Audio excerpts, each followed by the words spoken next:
That may be our native spirit singing.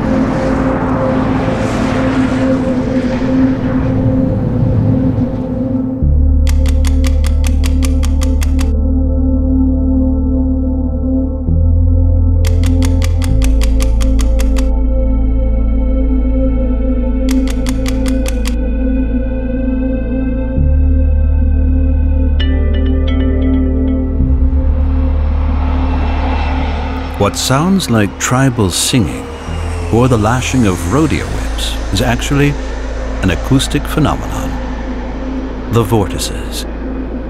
It can be heard across the vast Great Plains when aircraft land at the latest and largest airport in America, Denver International, situated at the foot of the Rocky Mountains in Colorado, USA. An airport is a place to change from one mode of transportation to another.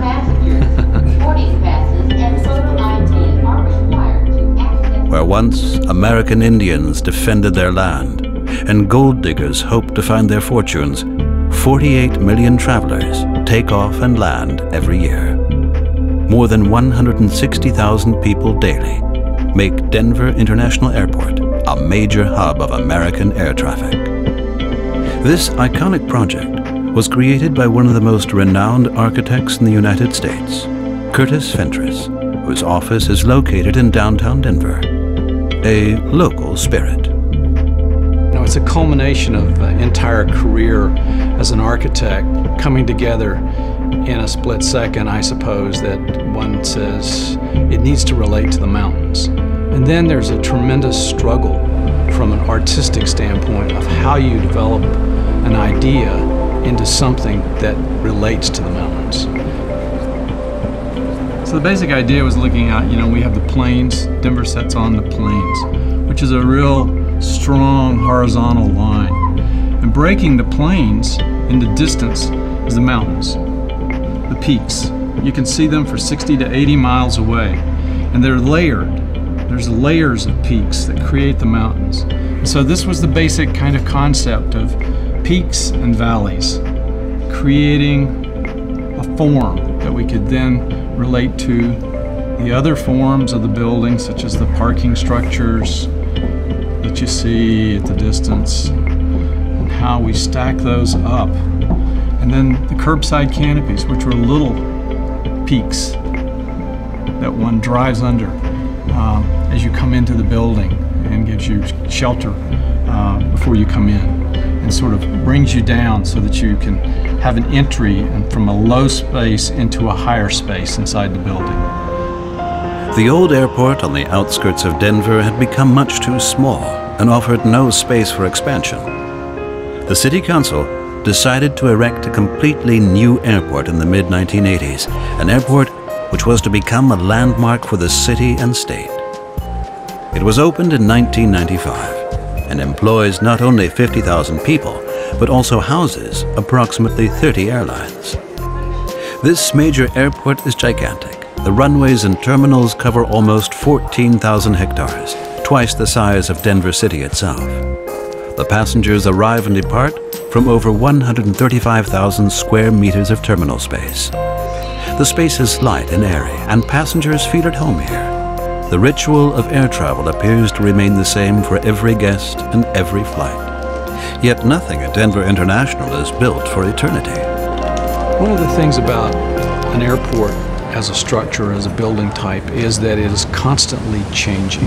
The concept of making the building flexible is extremely important. So one of the examples of flexibility here in this airport is that the trees in the Great Hall are in huge pots that are on rollers, so they can be moved for maintenance, but also they were moved very quickly whenever we needed to change the security areas. Since 9/11, we've had dramatic security changes around the world that have been introduced. And in many airports, you can see they didn't have enough space to accommodate these changes in security. In this airport, it was a matter of just minutes that they could begin to make changes.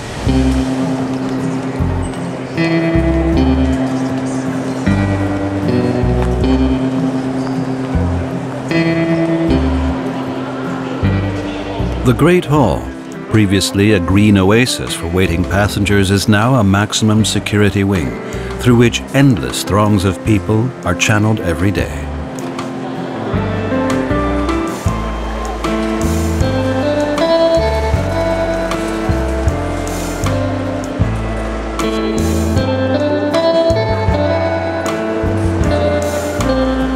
Passengers move from one security check to the next, the natural light filtering through the enormous translucent canopy above them. Reminiscent of an encampment of Indian teepees, it is as flexible as the space it covers. The white fabric roof that you see on top of the terminal building is a very thin material. It's no thicker than, say, my jacket is. Ms. Natalie Bronk. Ms. Bronk. Natalie Bronk. Okay.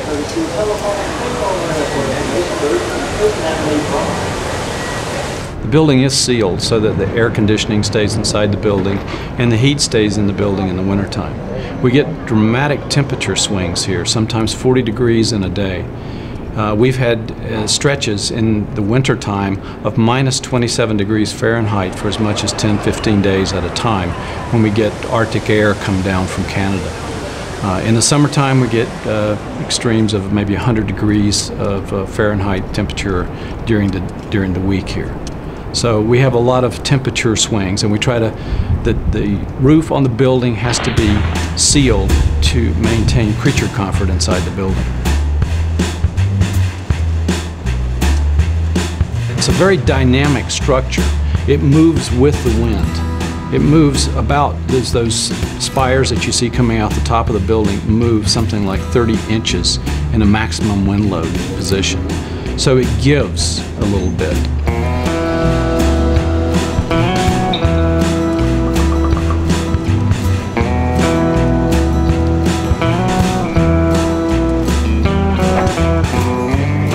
The 34 peaks of the snow-white roof of the main building reflect the cold heights of the Rockies from a distance. Once a year, it also provides a playground for the adventurous spring cleaning team.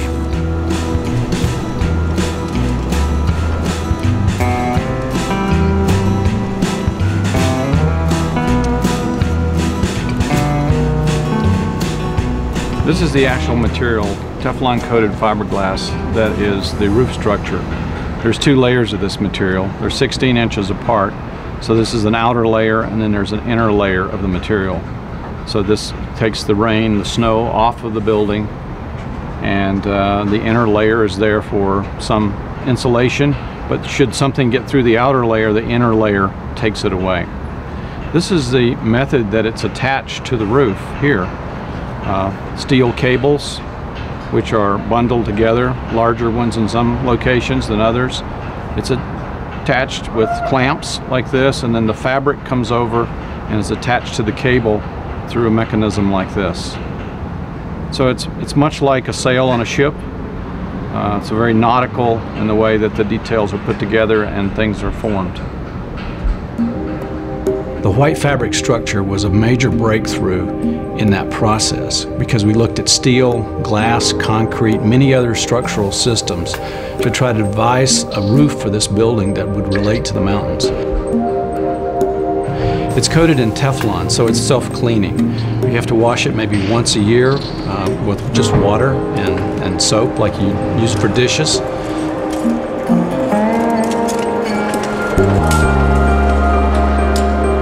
"40 meters high. Up inside the insulating roof membranes, temperatures reach 40 degrees centigrade. Hot work.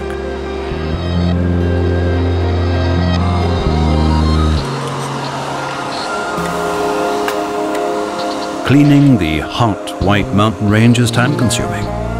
35,000 square meters of material need to be vacuumed, a feat which takes the free-climbing cleaners several weeks.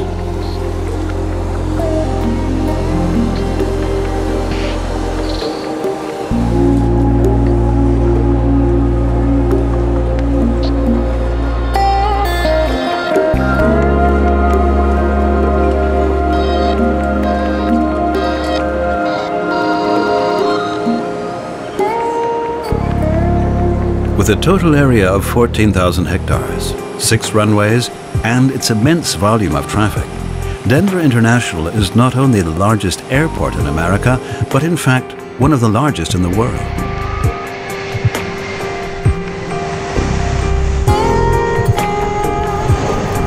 Size was not an issue during the planning. This vast, flat prairie has room for 100 airports like this. At short notice, the city of Denver purchased half of its own size from the neighboring farming communities.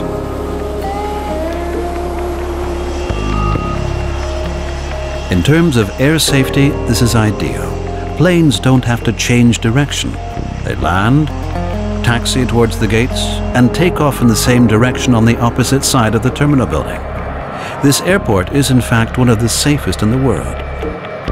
Storm-proof corridors have been erected to shelter flights from the frequent hurricanes and thunderstorms during the summer months. In winter, heavy blizzards cut the airport completely off from the outside world, and all is still and white for a while. Silent. Planes land here day and night, but the aircraft noise bothers no one. Downtown Denver is an hour's drive away. Night transforms the airport into a glowing landmark. The illuminated peaks are visible for miles, greeting nighttime passengers on their arrival.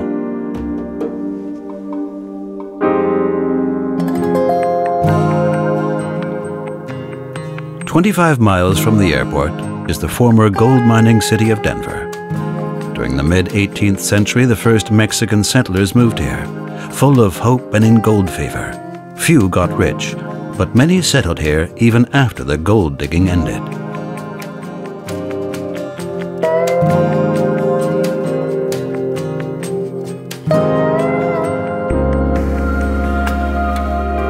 Denver is an ever-growing city and one of the major administrative capitals in the U.S.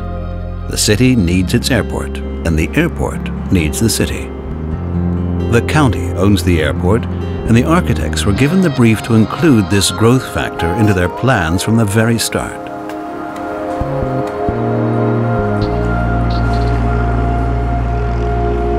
Downtown Denver is where local architect Curtis Fentress has his office. He and his 70 employees have great experience when it comes to building and planning major airports. They've won many commissions in the past for airports in Korea and Canada, Thailand, and many other places. In Madrid, they came in second. This is a model of our competition entry to the Madrid Airport International Design Competition. This was a major infill piece to the Seattle SeaTac Airport. We created a center for people in this area.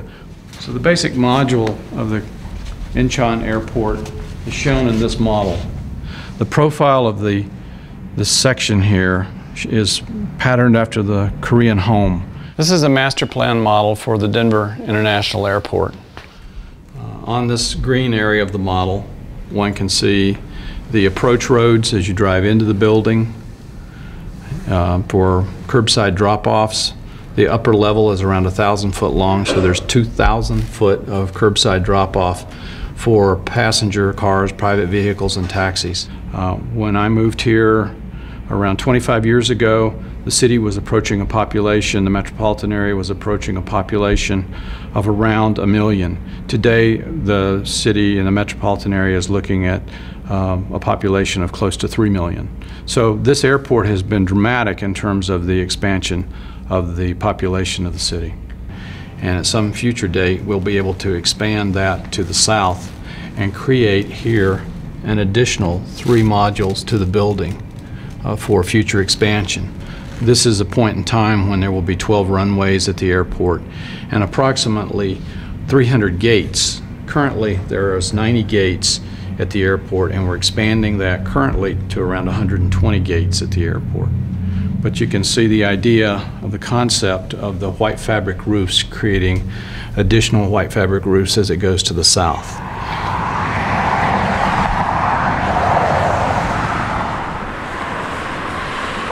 One of the things that we're learning about airports is that they are major transportation arteries. They are generators of commerce. Because this airport is easy to get into and easy to get out of, because it's very easy to use. A lot of companies are locating their regional distribution centers here in Denver because of the air access to the rest of the country.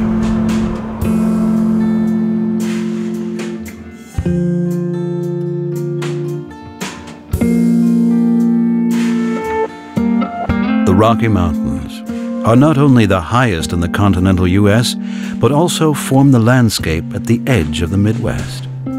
Up here at an altitude of 4,000 meters, the air is thin and clear. The literally breathtaking panorama is a paradise which attracts many nature lovers, climbers, hikers, mountain bikers, and skiers. The rocky outline of peaks was the inspiration for the architectural flight of fancy at its feet.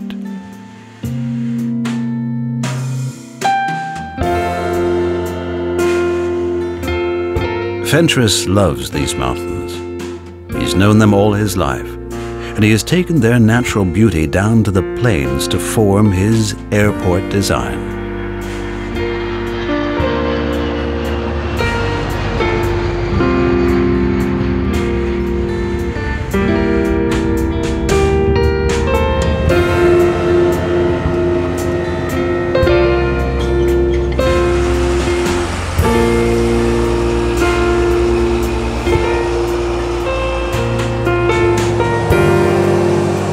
The area around the airport is of overwhelming proportions.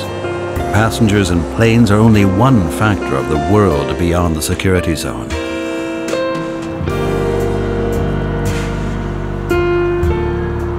Beyond the perimeter fence, rattlesnakes, birds of prey, and burrowing owls are able to move freely, the wild and natural residents of a gigantic airport. At the edge of the runways, time seems to stand still. On lonely lanes between corn and wheat fields lies the dust of centuries. The ghosts of Native Americans remain in the air. Today, more earthly treasures are being mined, this time black gold from the airport's own oil fields. Self-sufficiency is everything. Well, 65 million years ago, this was all a rainforest in here.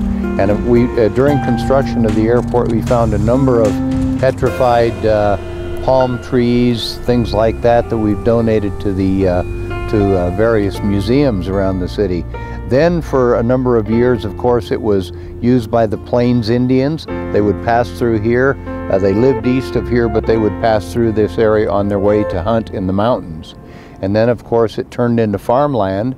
The farmers raised dryland crops here, wheat and barley, things like that, sunflowers. And then the airport bought the land from the farmers and built the airport. 1, 2, 3. Oh, give me a home where the buffalo roam, where the deer and the antelope play, where seldom is heard a discouraging word, and the skies are not cloudy all day. Home, home on the range, where the deer and the antelope play, where seldom is heard a discouraging word, and the skies are not cloudy all day. I've lived here over 50 years, and it's the first cowboy hat I ever had. I'm not a cowpoke. No one here is for real. The senior citizens in their cowboy hats, the so-called ambassadors, are voluntary guides who impart the feeling of long-lost Western pride. We're going to have 162,000 people through here today. And this is a big deal. Boy, every 2 minutes there'll be a train of like 350 people. It's just amazing the numbers of people traveling. The ambassadors help the masses of passengers through the internal traffic system. And when celebrities arrive, they are accompanied through the underground labyrinth. The concept of the helping hand has been so successful that many airports have adopted it. A 2-lane underground train connects the main building to the gates. More than 8,000 travelers an hour ride the rails to reach their gates. Exit here for all B gates. people that walk in and have never been here, and it's overwhelming to them, the size of it, and they just don't know where to go. They walk in and what do I do? And that's what we're here for, to tell them where they need to find their concourse. So there are a lot of people that need help out here. The difficult part is trying to determine what airline the people were on and from what city they came. It's just murder sometimes. People, they don't remember what airline or it's just all hosed up. I've been here 12 years and I've never flown out of here yet. I drive.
The terminal and the gates are lined up like pearls on a string.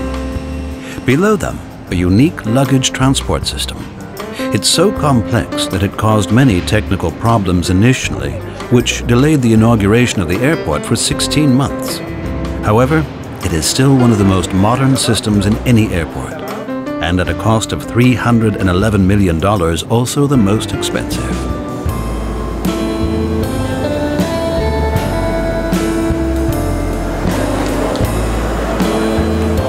Today, a suitcase rarely disappears on the way from the check-in desk to the carousel at Journey's End. Nevertheless, dark speculations and myths exist regarding the vast network of subterranean passages beneath the airport.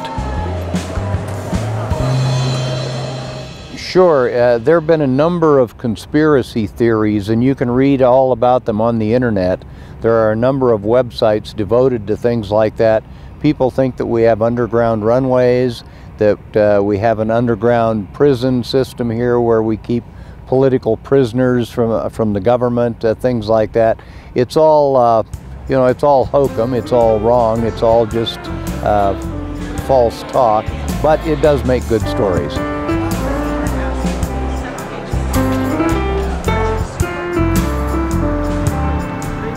I don't deny the possibility of UFOs, certainly, but and if they needed a long runway to land, this would be as good a spot as any.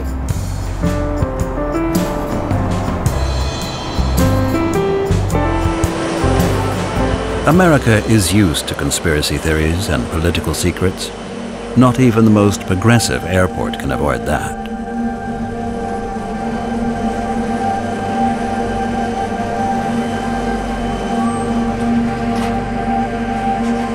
Between the past and the future, architects and airport operators have constructed a place of myth and reality.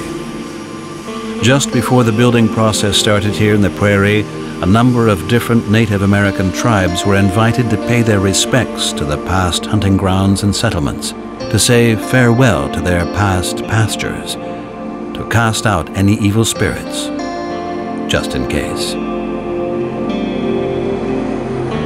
The thing that makes architecture iconic is that you can look at it, anyone can look at it, and they see something they can tell their friends about that they can relate to. And that in itself makes the building interesting. I can describe it to you, I can talk to you about it. It's not Gothic, it's not a modernist design, it's something unique, it's something of this place. So this airport in a way, being the first greenfield airport in the United States in probably 40 years, was a beginning in terms of creating that idea that other airport directors have latched onto now around the world to make unique structures out of an airport. This modern airport can now rest on the endless expanse of prairie. The Native Americans have shared their peace pipe with the cowboys and builders of architecture. And believe it or not, since this Flight of Fancy opened 16 years ago, not a single accident has occurred.